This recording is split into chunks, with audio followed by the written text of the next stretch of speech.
en salarios mínimos. Y cuando se creó las UMAS, esas unidades de medida, fueron para otras cosas, para impuestos, para derechos, para multas. Y un ocurrente de la administración pasada se le ocurrió que también había que incluir a las pensiones y jubilaciones. Y eso es violatorio a la Constitución, violatorio a los derechos humanos, como bien se ha expresado. Y le endilgaron ese problema al actual gobierno. Que bien dijo la compañera diputada, el presidente ha respondido. Y son cosas que tienen un costo económico terrible, pero también tienen un costo político peor, porque es injusto que los trabajadores mexicanos hoy se les pretenda conculcar lo adquirido en tantos años de trabajo y en tantos años de ahorro basado en los salarios mínimos. Por eso nosotros no podemos quedarnos callados nuevamente. El tema no está resuelto. Efectivamente, ha habido amparos. Se ha pronunciado la Corte, pero la Corte se ha pronunciado en contra de los intereses de la mayoría de los trabajadores de este país. No es posible, es inaceptable esta situación de los UMAS. Ahora bien, ¿quiénes ganan con el Sistema Nacional de Pensiones, que también tenemos que revisar en el país?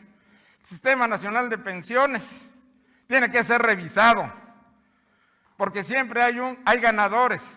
La creación de las AFORES no es más que un negocio neoliberal, porque es administrar los recursos de los trabajadores para sus futuras pensiones. Y ustedes saben que las AFORES, cuyos dueños son los bancos o instituciones bancarias o banqueros, que son los que ganan, arriesgan los ahorros de los trabajadores y les cobran comisión.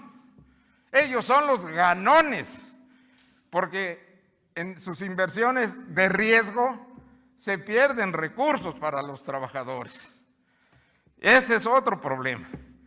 Pero, ¿qué nos dicen de los privilegios que el presidente y la Cuarta Transformación han planteado muy bien? Porque sigue habiendo salarios superiores de lo que gana el presidente de la República.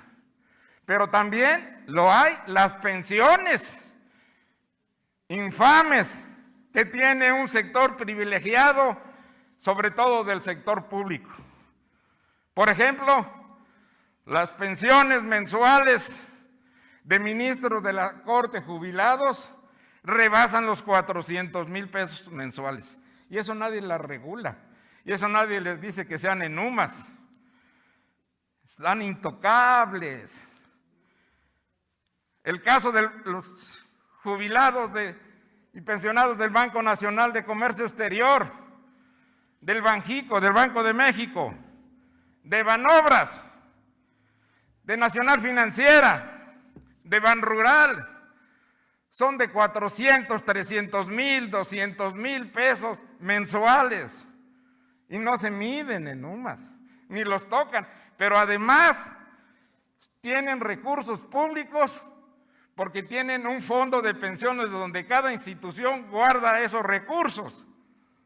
Y en el caso de los trabajadores mexicanos, esos fondos de pensiones que existieron, hoy no existen más.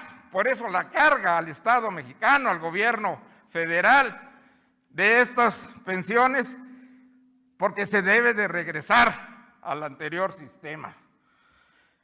Esta soberanía, en la legislatura pasada, en la 63, aprobó las adecuaciones para reformar un sinfín de leyes para considerar las sumas que se planteó en aquel decreto que aprobó el Congreso de la Unión.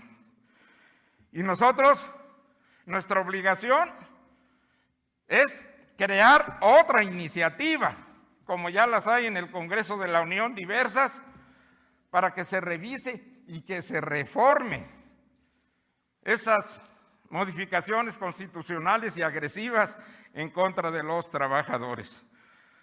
Por eso yo me uno al exhorto, claro que sí, pero tenemos que ir más allá. Y más allá significa echar abajo constitucionalmente, porque son muchas las leyes que se afectaron, para que los trabajadores retornen a cobrar sus jubilaciones y pensiones en salarios mínimos. Porque si no, no le estaremos cumpliendo a los mexicanos. Y hay cortes internacionales, como el Tribunal de Derechos Humanos, que se pueden recurrir y se pueden amparar todos los trabajadores de este país. Por eso yo los conmino, compañeros, a que trabajemos juntos una iniciativa desde este Congreso para que lo planteemos al Congreso de la Unión y se revise constitucionalmente esta agresión y perjuicio a los trabajadores de México.